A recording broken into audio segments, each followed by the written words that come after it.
High, welcome to Lena's life channel. আমি তো ভেবেছিলাম আজকে কোনোভাবেই এই ব্লগটা আমি আর আপলোড করতেই পারবো না।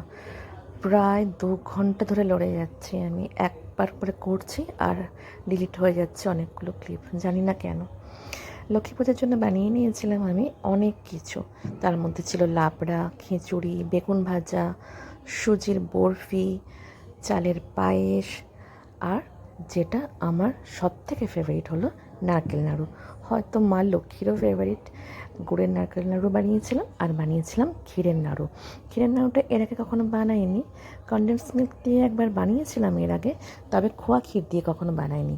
মা, মাসি আর আমি মিলে বানিয়ে নিলাম এই নারকেল নাড়ুগুলো। আর এই যখন থেকে নাড়ু বানাচ্ছিলাম তখন থেকে ওয়েট করেছিলাম কখন লক্ষ্মী পুজোটা শেষ হবে আর আমি আমার পছন্দের নাড়ুগুলো খাবো। আমার কিন্তু গুড়ের নাড়ুর থেকে বেশি ভালো লাগে এই চিনি কিংবা খোয়া ক্ষীরের নাড়ু, যেটা শরীরের পক্ষে খুবই খারাপ। আপাতত এখন তো ভীষণই খারাপ, কিন্তু কিছু করার নেই, এটা তো আমি খাবোই। এই নাড়ুগুলো বানিয়ে নেওয়ার পরে তারপরে এখানে পুজোর জন্য যা যা ছিল সব কিছু সাজিয়ে নিলাম। মা লক্ষ্মীকেও সাজানো হলো, ফুল, নৈবেদ্য, তারপরে এখানে যা যা ছিল ফল, ভোগের সব কিছু সাজিয়ে নেওয়ার পরে আমরা ওয়েট করছিলাম আমাদের বামুন ঠাকুরের জন্য।